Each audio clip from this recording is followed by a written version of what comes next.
Guys നമുക്ക് നല്ല Madurai famous mutton biryani കഴിച്ചാലോ?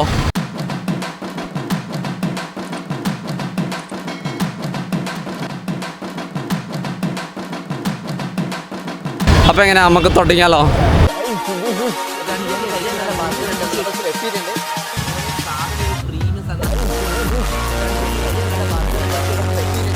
So guys ആദ്യം തന്നെ പറയാലോ, നമ്മളിപ്പോൾ വന്നിട്ടുള്ളത് നമ്മുടെ മധുരയിലെ ഫേമസ് മട്ടൻ ബിരിയാണി, ചിക്കൻ ബിരിയാണിയൊക്കെ കൊടുക്കുന്ന ഒരു സ്പോട്ടിലാണ്. സംഭവം നമ്മളെ ബിരിയാണീൻ്റെ സ്പോട്ടിനെ കുറിച്ച് കുറേ പറയാനുണ്ട്. ഡീറ്റെയിൽ ആയിട്ട് പറഞ്ഞുതരാം. എന്താ വെച്ചാൽ നമ്മളെ ബിരിയാണിയിൽ വിചാരിക്കുന്ന പോലെ നമ്മളിതാ റെസ്റ്റോറൻറ്റ് ഉള്ളിൽ കയറത്തിന് നല്ല ഒടുക്കത്തെ തിരക്കാണ്. ഇവിടെ ഭയങ്കര പോപ്പുലാരിറ്റി ഉള്ളൊരു റെസ്റ്റോറൻ്റാണ്. സാധാരണ റെസ്റ്റോറൻ്റായിട്ട് കാണുകയും ചെയ്യരുതാരും. ലൈക്ക് വിചാരിക്കുന്ന പോലെയല്ല, ഇതിന് ഭയങ്കര പോപ്പുലാരിറ്റി ഉള്ളൊരു ഡിഷും കൂടി ഈ biryani, I mean chicken biryani, mutton ബിരിയാണിയൊക്കെ. മട്ടൻ ബിരിയാണിയൊന്നും പെട്ടെന്ന് തീരുക, ലൈക്ക് ചിക്കൻ ബിരിയാണി പിന്നെയും ഉണ്ടാവുന്നതൊക്കെ പറയുന്നുണ്ട്. ഇത് പെട്ടെന്ന് തീരും ചെയ്യും, കാരണം അമ്മാതിരി തിരക്ക്. എന്താണെന്നറിയില്ല, പേര് കേട്ട റെസ്റ്റോറൻ്റാണ്, അതിനനുസരിച്ച് ആൾക്കാരുണ്ട്. പിന്നെ കഴിച്ച് ഓവറോൾ നമുക്ക് ഫുഡിന് വെയിറ്റ് ചെയ്തിട്ടുണ്ട്, ഓർഡറും കൊടുത്തിട്ടാണ്. നമ്മളൊരു മട്ടൻ ബിരിയാണിയാണ് പറഞ്ഞത്, മട്ടൻ ബിരിയാണി കഴിക്കണം എന്ന് എല്ലാവരും പറഞ്ഞത്. അപ്പം നമ്മളെ റെസ്റ്റോറൻറ്റിൽ ഒടുക്കത്തെ തിരക്കാണ്, വിചാരിക്കുന്ന പോലെയല്ല. റെസ്റ്റോറൻറ്റ് ഉള്ളിൽ കയറിയപ്പം എനിക്ക് അനുഭവപ്പെട്ടൊരു കാര്യം എന്ന് വെച്ചാൽ വീഡിയോ എടുക്കാൻ പറ്റിയില്ല. ലൈക്ക് ഒന്നും തന്നെ അവിടെ ഒന്നും വീഡിയോ എടുക്കാൻ വിടില്ല എന്ന് ആദ്യം പറഞ്ഞത്. എന്താണെന്നറിയില്ല, എനിക്കൊരു ഡിസ്കംഫേർട്ട് പോലെ ഫീൽ ചെയ്തിട്ടുണ്ടായിരുന്നു. ലൈക്ക് ഒരു വീഡിയോ എടുക്കുക, വ്ളോഗിങ് ഒക്കെ പ്രതീക്ഷ. അപ്പോൾ അവരോട് ചോദിച്ചു, അവർ ബ്രദറിനോട് ചോദിച്ചു നോക്കണം, അവർക്ക് പെർമിഷൻ ഇല്ലാണ്ട് എടുക്കാൻ പറ്റില്ല എന്ന് പറഞ്ഞാൽ ഓക്കെ, അവരെ മര്യാദയാണ്. എന്തായാലും അങ്ങനെ ചോദിച്ചു വെച്ചുകൊണ്ട് നമുക്ക് ചെറിയ 2-3 ക്ലിപ്സൊക്കെ കിട്ടി. അങ്ങനെ കുറേ എടുക്കണം എന്നൊക്കെ പ്രതീക്ഷിച്ചു. ഒന്നാമത് നല്ല തിരക്കുണ്ട്, AC ഡൈനിങ് ഹാളിലാണ് ഞാൻ ഇരിക്കുന്നത്. അപ്പോൾ നല്ല ചൂടുണ്ട് പുറത്ത്. അപ്പോൾ AC യിലിരുന്ന് ഫുഡ് കഴിക്കാനുള്ളൊരു മൂഡിലേനും. നോക്കുമ്പോൾ അവരെ ഓണറിലൊരു പാർട്ണർ ആരോ വന്ന് സംസാരിച്ചു, വീഡിയോ എടുക്കാൻ പറ്റില്ല എന്ന് പറഞ്ഞു. അങ്ങനെ പിന്നെ ഞാൻ ചോദിച്ചു, ഞാൻ ഇങ്ങനെ വ്ളോഗ്സ് കാര്യങ്ങളൊക്കെ ചെയ്യുന്ന ഇൻസ്റ്റാഗ്രാമിലുള്ളതാണ് എന്നൊക്കെ പറഞ്ഞുകൊണ്ട് അവർക്ക് പേജൊക്കെ കാണിച്ചെടുത്തപ്പോൾ അവർക്കൊരു ട്രസ്റ്റ് വന്നെന്തോ. അങ്ങനെ അവരെടുത്തോന്ന് അപ്രൂവും തന്ന് ഞാനങ്ങനെ സംഭവം ചാമ്പാൻ തുടങ്ങി. അപ്പോൾ നമ്മൾ മട്ടൻ ബിരിയാണി ഓർഡർ ചെയ്തിട്ട് സാധനം കിട്ടിയിട്ടുണ്ട്, നമ്മളെ ടേബിളിൽ വന്നിട്ടുണ്ട്. അപ്പോൾ വലിയ രീതിയിലുള്ള വീഡിയോസൊന്നും എടുക്കാനൊന്നും പറ്റിയില്ല. ബട്ട് ഓവറോൾ നമുക്ക് കിട്ടിയ ഷോട്ട് വെച്ചിട്ട് നിങ്ങൾക്ക് ഇപ്പോൾ കാണിച്ചത്, നിങ്ങളിപ്പോൾ കണ്ടുകൊണ്ടിരിക്കുന്നതാണ് നമ്മുടെ മട്ടൻ ബിരിയാണി. നമ്മുടെ അമ്മസ്വാലി ഭവൻ, അതാണ് ഹോട്ടലിൻ്റെ പേര്. നോൺ വെജാണ് മെയിൻലി. അപ്പോൾ ഇവിടെ മെയിനായിട്ട് ഇതാണുള്ളത്. അപ്പോൾ അതിൻ്റെ ഇടയ്ക്ക് ലൈക്ക് അമ്മസ്വാലി ഭവനിലേക്ക് വരുമ്പോൾ അതാണ് നമ്മുടെ എന്താ പറയുക. സോ ഗൈസ് അതിൻ്റെ ഇടയ്ക്ക് ഒരാൾ വന്നുപോയി.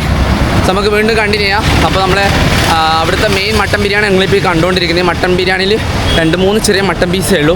ആദ്യം തന്നെ നമുക്ക് ബിരിയാണിയെ കുറിച്ച് പറയുകയാണെങ്കിൽ തന്നെ ഓവർ പ്രൈസ്ഡാണ് ഒന്നാമത്തെ കാര്യം. കാരണം ഞാൻ എൻ്റെ മുന്നിലിരിക്കുന്ന ഒരാളോട് ചോദിച്ചപ്പോൾ തന്നെ അയാൾ പറഞ്ഞ് ഇത് ഓൾറെഡി പോപ്പുലാരിറ്റി ഉള്ളതുകൊണ്ട് ഇതിന് എന്തായാലും ഇങ്ങനത്തെ ഒരു പ്രശ്നം ഉണ്ടാവുമെന്ന് പറഞ്ഞ്. അപ്പോൾ ഇതിൻ്റെ മെയിൻ പൈസ ഓൾറെഡി സിംഗിൾ പോർഷൻ തന്നെ വരുന്നത് 300 രൂപയാണ്. അപ്പോൾ ഫുൾ പോർഷൻ 600 ഉണ്ടായിരിക്കും, 600-500. പിന്നെ ആകെ കുറച്ച് ക്വാണ്ടിറ്റി ഉള്ളൂ, അതാണ് രണ്ടാമത്തെ പ്രശ്നം. കുറച്ച് ക്വാണ്ടിറ്റി മാത്രമേ ഉള്ളൂ, അത് വെച്ച് കഴിച്ച് അഡ്ജസ്റ്റ് ചെയ്തോളാം എന്ന് പറയും. കാരണം ഈ കുറച്ച് ക്വാണ്ടിറ്റിയിൽ കഴിച്ചിട്ട് പോയിക്കോളാം, എക്സ്ട്രാ റൈസോ ഒന്നും തന്നെ ഇല്ല. അതാ വേറൊരു കോമഡി. അപ്പം 300 രൂപയുണ്ട്, കുറച്ച് ബിരിയാണി റൈസ് ഉണ്ട്. വയറ് നിറഞ്ഞു വെച്ചാൽ വയറ് നിറഞ്ഞിട്ടില്ല, ബിരിയാണി കഴിച്ചതിൻ്റെ ഗുമ്മ് കിട്ടിയില്ല. ബട്ട് എന്തായാലും അഡ്ജസ്റ്റ് ചെയ്തല്ലേ പറ്റും, വേറെ ഒന്നും ചെയ്യാൻ കഴിയില്ലല്ലോ. അപ്പോൾ ഏകദേശം നമുക്ക് ഓവറോൾ കിട്ടിയ ബിരിയാണി പക്ക ടേസ്റ്റ് ഉണ്ട്, ഇല്ലയെന്ന് ഒരിക്കലും പറയുന്നില്ല. നല്ല അടിപൊളി മട്ടൻ ബിരിയാണിയാണ്. മട്ടൻ്റെ പീസും കമ്പാരിറ്റീവ്ലി വളരെ കുറവാണ്, വിചാരിക്കുന്ന പോലെയല്ല, കുറച്ച് പീസുകളേ ഉള്ളൂ. പക്ഷേ സാറ്റിസ്ഫൈഡ് ആണോ വെച്ചാൽ ഓക്കെ, സാറ്റിസ്ഫൈഡ് ആണ്. പിന്നെ നമുക്ക് വൺസിനെ ലൈഫ് ടൈം ട്രൈ ചെയ്യാം, അതിനൊരു കുഴപ്പമില്ല. 300 രൂപ എടുത്ത് കഴപ്പാന്നേ പറയാൻ പറ്റും ഡെയിലി കഴിക്കുന്ന ആളൊക്കെ. പിന്നെ പൈസ ഉള്ളവർക്ക് എന്തോ ആവാം, ആസ് എ മിഡിൽ ക്ലാസ് അവർ ഡെയിലി 300 രൂപയും കൊടുത്ത് ബിരിയാണി കഴിക്കുന്ന വൻ നഷ്ടം.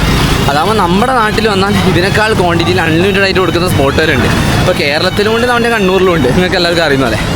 അപ്പം ഓവറോൾ സാറ്റിസ്ഫൈഡ് എന്ന് വെച്ചാൽ പകുതിയെ സാറ്റിസ്ഫൈഡ് ആയിട്ടുള്ള ഓവർ പ്രൈസ്ഡാണ്. ക്വാണ്ടിറ്റിയും വളരെ കുറവാണ്, മട്ടൻ പീസ് വളരെ കുറവാണ്. പിന്നെ ബാക്കി സ്പോട്ട് കാര്യങ്ങൾ അവരെ ആംബിയൻസും പിന്നെ അതുപോലെ തന്നെ ഡൈനിങ് ഫെസിലിറ്റിയും സ്വഭാവമൊക്കെ നല്ലോണം അടിപൊളിയാണ്. അതിലൊന്നും ഒരു തെറ്റും എനിക്ക് തോന്നിയില്ല, നല്ലുണ്ട്. ഓവറോൾ അടിപൊളി തന്നെയാണ്, ഒരു കുഴപ്പമില്ല. എന്തായാലും നമ്മുടെ പ്രതീക്ഷ വന്ന ലഞ്ച് ഫുഡ് ഏകദേശം കഴിച്ചിട്ടുണ്ട്. മധുരയിലെ ഫേമസ് അമ്മസ്വാലി ഭവൻ എന്ന് പറഞ്ഞൊരു സ്ഥലത്ത് നിന്ന് നമ്മൾ ഫുഡ് കഴിച്ചത്. അപ്പോൾ നമ്മളെ മധുരൈ ഫേമസ് മട്ടൻ ബിരിയാണിയും കൂടി നമ്മൾ ടാർഗറ്റ് ചെയ്ത് കംപ്ലീറ്റ് ആക്കിയിട്ടുണ്ട്. സോ നിങ്ങൾക്ക് എന്തായാലും നമ്മൾ വീഡിയോയിൽ ഓവറോൾ നമ്മളിപ്പോൾ എല്ലാം കാണിച്ചു തന്നിട്ട്. അപ്പോൾ മധുരയിൽ വരാൻ പ്ലാൻ ഉണ്ടെങ്കിൽ ലഞ്ച് കഴിക്കാൻ പ്ലാൻ ഇവിടത്തേക്ക് പോകാം, നോൺ വെജ്. സോ എനിക്കൊന്ന് കുറച്ചും കൂടി ബെറ്റർ ഓപ്ഷൻ ആയിരിക്കും. ഇനി നമ്മൾ അടുത്തൊരു സ്പോട്ടിലേക്കും കൂടി പോകാം. അപ്പോൾ നമ്മൾ നെക്സ്റ്റ് വ്ളോഗിൽ കാണാം. അപ്പോൾ എന്തായാലും നമ്മളെ ലഞ്ചിൻ്റെ ഫുഡ് സ്പോട്ടിൻ്റെ വീഡിയോ ഇതോടെ അവസാനിക്കുകയാണ്. സോ ഇത്രയേ ഉള്ളൂ. എന്തായാലും വീഡിയോ നിങ്ങൾക്ക് ഇഷ്ടപ്പെടുന്നിരിക്കുന്നു. സോ നമ്മൾ അടുത്ത മധുര സീരീസ് കാണുന്നിരിക്കും, നമ്മൾ സൈൻ ഓഫ് ചെയ്യുക. സോ അടുത്ത വീഡിയോ കാണുന്നിരിക്കും. This is by from back packing the digi vlogger. Subscribe ചെയ്യുക. തിന്നോണ്ടിരുന്നോ, അടുത്ത് തിന്നാൻ വേണ്ടിയിട്ട് പോട്ടെ. അപ്പോൾ ശരി എന്നാൽ.